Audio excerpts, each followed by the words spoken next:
Hey folks, it's Brian. I've got an Elderath campaign diary to share today. So when we last left the party, we were arguing over the 200 silver that Rufus and Burns had given to us, and that argument continued.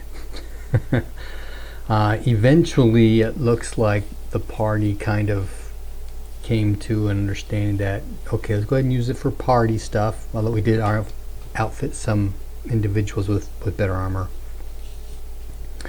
and getting torches and oil and lanterns and stuff, party type items. We ended up spending all 200 at the traders outfit here at Hamlet. So we all know that the silver's there. It's not going with us to trace us anywhere.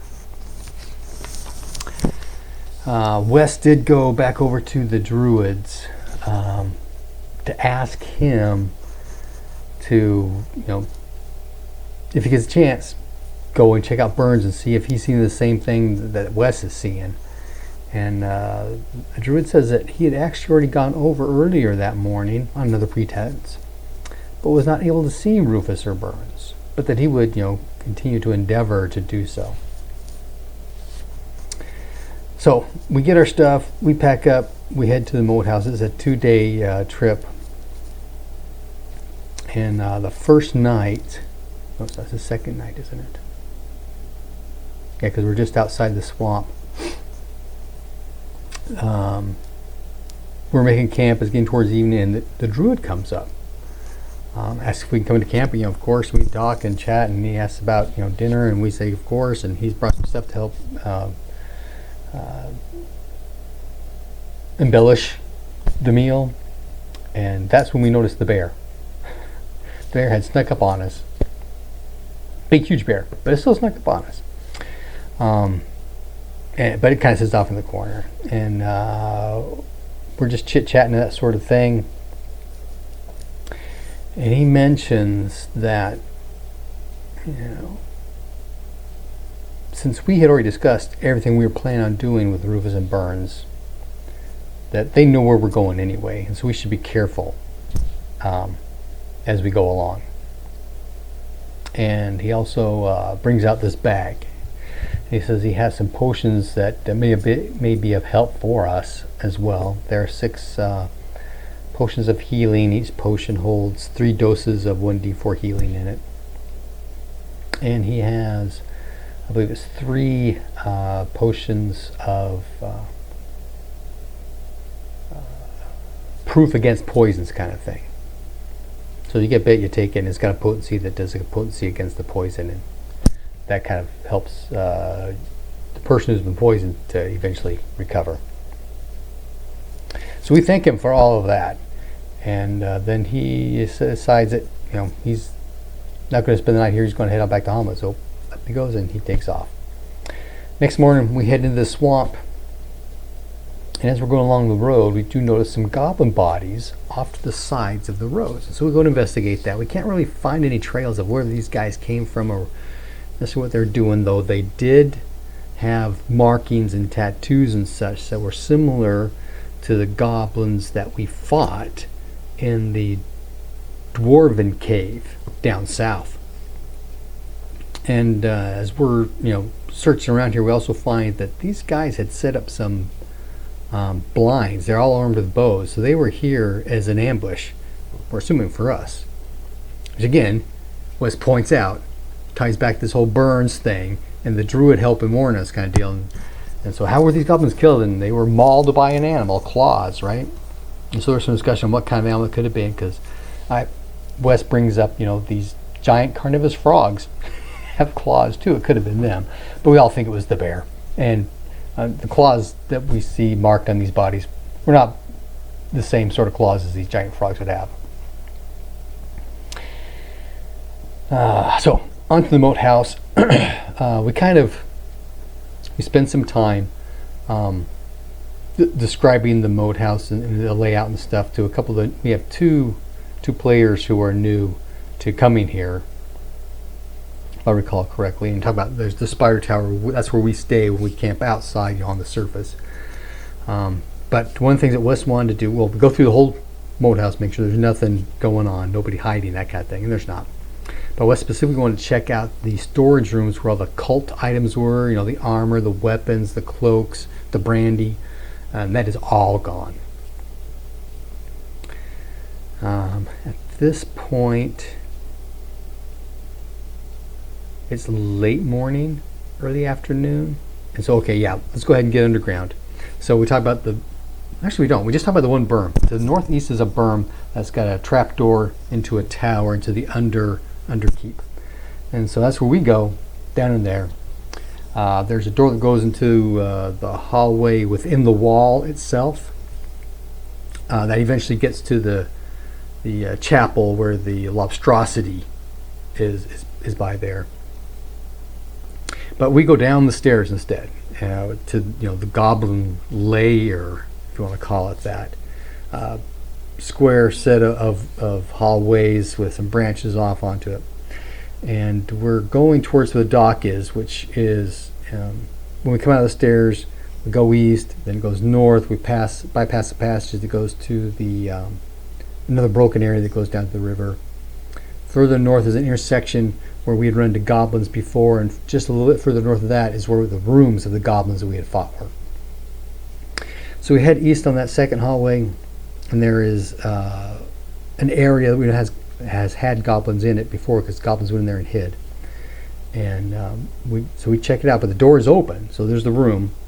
Check out the room. It has a couple more doors. Go to 2 more rooms. They go to 2 more doors. There's some like captain's rooms, and another room that we were been in before, a garbage pit room, and like I said, but it's all empty. Everything's been ransacked and looted, that kind of thing. So we head all the way east. At the far end, if you go a little north, is a door that goes to an area. It's like a Fey realm kind of thing with a gate on a knoll.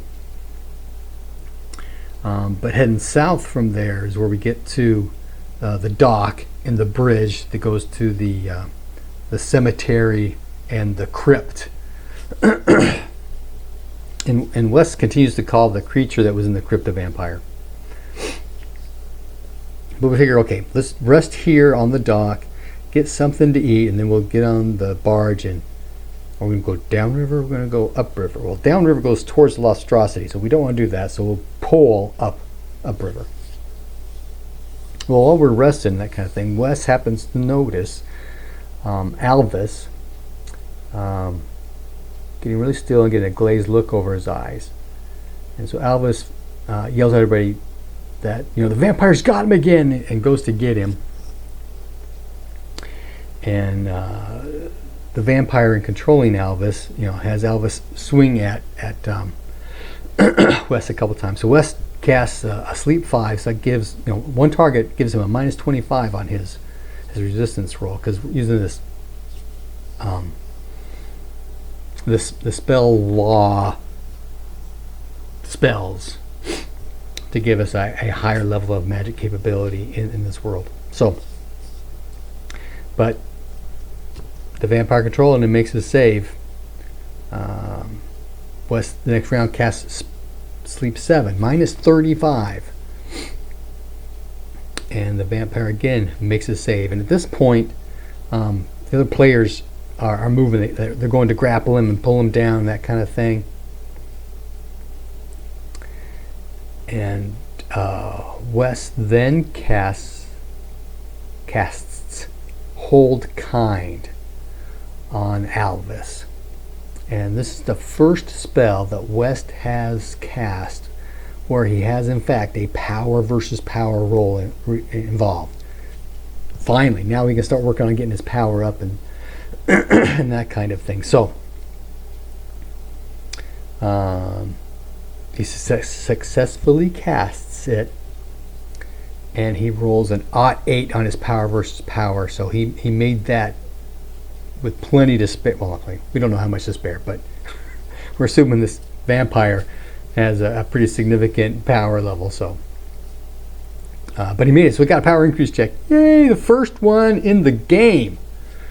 So he's going to start doing that Hold Kind stuff in every battle first off, and then they'll start throwing sleep around, and then finish up with shock bolts or stun cloud or whatever. So got to figure it out. So he's held at 25%. These guys are the rest of the party's wrestling with him, and Alvis starts to invoke an incantation that Wes, in his Defense Against the Dark Arts class,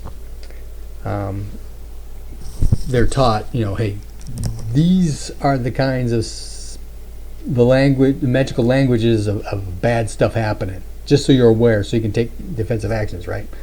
And so Wes recognizes that, and so he freaks out, and he casts the spell Lord Sleep, which is either an 8th or 9th level spell, which is pretty much the highest.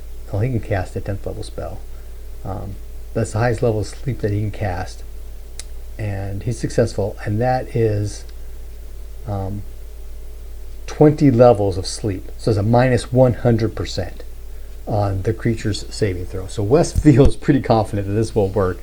He ended up rolling like a 57, and apparently that barely made a success with the guy's minus 100. Holy cow. So Alvis does in fact go to sleep, stops doing this enchantment. It was some kind of a summoning kind of thing, is what what Wes was able to figure. So they tie him up and they gag him, put him in the barge, and we take off. That's it. We're done. We're getting out of here. Get away. Get away. Get away. And we're going on this river, underground river, and Tindo is guiding the boat. The rest of us taking turns poling and that kind of thing. And he notices what would have been a roper if you're playing D&D, right? A stalactite thing with tentacles. And so get away from that, get away from that. So we're able to bypass that. And then we're going along. We're starting to get tired. And we start noticing these rings bolted into the side of the cavern. And so we pull over to a set of rings, and it's about the size of a boat. So we top the front and the back kind of thing, and crash of the night. We've got little watches going on. Eventually Alvis does wake up, and he's all upset about being tied up and gagged and stuff. And there's what's the word?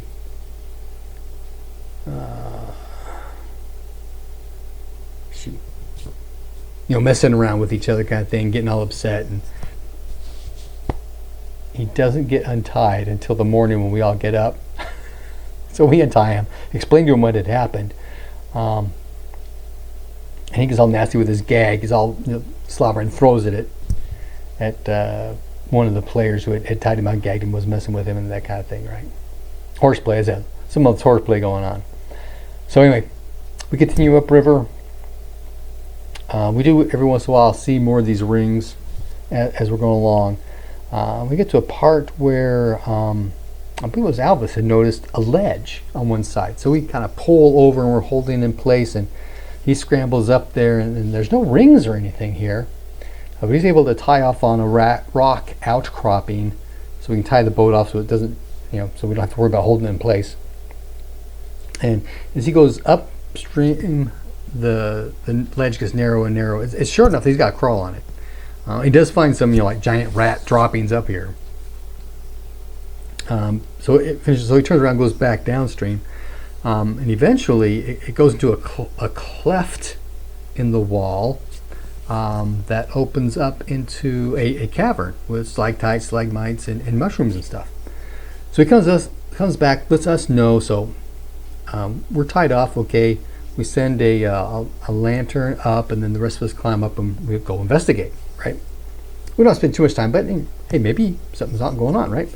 So we get in the cavern. That's especially here. There's 2 caves that go off of this one. We go down one, and we start hearing the chitter chatter of giant rats. So let's leave that alone. Go down the other one, and we hear dripping water. Although Tindo here's something else, the kind of splop, splop, splop of something moving around. And so she freaks, and we all take off. She ended up having to make a sanity saving throw. that she made and still lost a point of sanity. So we get to the boat, continue on north. North. We don't know which way we're going, right? Because it's it's an underground river. And eventually we come to a stone dock, and it's big enough to hold a barge that's much larger than the one we're on. We tie ourselves off. This is a equipped dock. It's got torches and sconces, placed around. Nothing's lit up right now, but placed around, so if somebody was moving stuff up and down, they'd have light. And we follow a ramp that takes us up and around, and a series of things go on. Going upstairs, breaking through a secret door. It was secret on the other side, not on our side. A stained glass window. Behind it is just muck, but the stained glass windows got the story of a wedding, we're assuming, of the gods. Something similar to Sylvanus and Lorath. Sylvanus is like the lord of the gods, and his wife Lorath is the lady of the gods, right? But it's not them. We can tell by the way they're designed. And this is not the lord and lady of the gods, but it's a similar sort of situation. More stairs, doors, and stuff. Eventually, we come to a suite of rooms. You come in, there's a short hallway, bedroom off to the left, a library off to the right, main room, a kitchen, a door with stairs going down to a landing with double doors on. We'll get that later. Nothing in the bedroom. Well, there's a skeleton in the bedroom. It was in the bed, covered in, but stuff is so old that when I think it was Elvis, when what's underneath the covers, the stuff just falls apart. Wes does investigate the chest drawers and stuff just to see if there's anything here to help us time, date, stamp this place, that kind of thing, but nothing. It had obviously been gone through sometime in the past. Library, books everywhere. So a handful of us are freaking out, and some other guys who shouldn't be messing with books were still, playing the game anyway. And so a handful of books end up getting destroyed. Pulling a book out, it falls apart. The books next to those books fall apart. The book underneath falls apart. That kind of stuff, right? But Wes and Raymond are walking around, hands behind your back, looking, just trying to read the spines, looking for anything interesting. Wes does find a whole section of books on theology written in Latin. Does not find anything written in the ancient lizard tongue or in the equivalent of black speech. He's got some script of both of those languages that he's written down in his book from some scrolls he found earlier. But Raymond does find a book written in Elvish. So we go back and go down the stairs. There's a landing, and there's stairs beyond that going back up. Double doors open up. There's this huge kind of up here like an arena, right? We got, or not an arena, but a stadium. Got this huge circular hallway going around. We see some stairs going up. You go up, and there's this huge dome, right? And in the center of this dome is this pile of bones and bodies and things. And the dome itself, light's coming through because it's got holes and cracks and stuff all through it. Plus there's a number of skylights around it that help illuminate. So Wes and Raymond are at the top of the stairs, checking out. There's a dais on the far side, and then there's stairs going down on the east and west. So Raymond starts trucking across the dome, and this green light from the far side of the dome, far side of the pile of bodies and bones and stuff, lights up, and we can hear the sounds of bones crinkling and crackling. So we take off down the stairs. This green mist starts to billow up and flow down the stairs and fill up the circular area. And we back behind the doors by our stairs again, closing the doors. Wes prepares a breezes spell, so if stuff comes through and it's toxic or something, or necrotic or something like that, he can blow it out of the way so it doesn't affect us. But after like around maybe 2, I believe it's Tindo, opens up the door, looks out, and there are 4 skeletons that just come down the stairs. And of course, when she opens the door, they all eyeball on her and start moving towards her. She moves out. Since she went out, Wes follows, and she gets surrounded. Wes follows out. Eventually, Alexander comes out. Alvis comes out. So there's skirmish. We're fighting skeletons. It's fairly nondescript most of the time. There was a slash against Tindo, and I reminded the GM about how slashing has that shock roll, because I had forgotten in the game that he's in my game. He's a player in my game and a player in his game. That I had forgotten the last session we were playing in my game. So I kind of felt obligated to remind him about that. And Tindo missed her saving throw, so Raymond grabs her, drags her back through the double doors to do some healing and that kind of thing, get her out of the fight. More skirmishing and that kind of stuff going on. More skeletons come down. A couple of zombies come down. Raymond comes out and he does his repulsions spell thing. So 3 of them disintegrate, 2 flee, that kind of thing.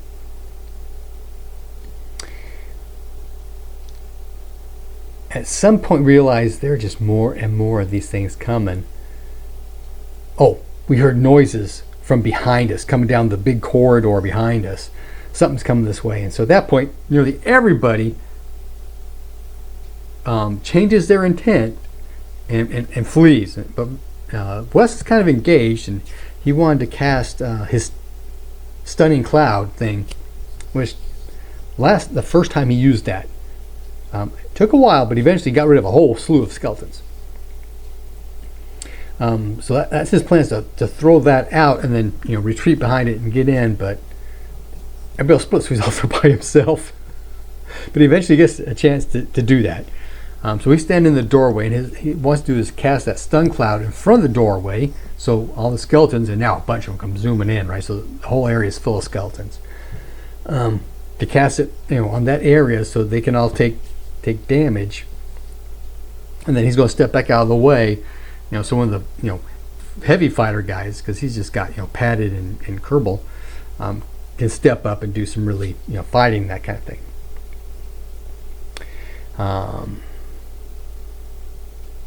He finally gets the spell cast. Took him a couple rounds, but when he goes to vacate, one of the skeletons got a slash on him, abdomen, puts his abdomen to 0. He goes down. He did make his save, so he's conscious. And then I don't know if it was Raymond or Tindo. One of the clerics heals him. So Wes then steps out of the way, and one of the fighter guys gets up. At this point, we start hearing a flapping sound and seeing a shadow through the light and the smoke going around. Okay, this is not going to do well for us.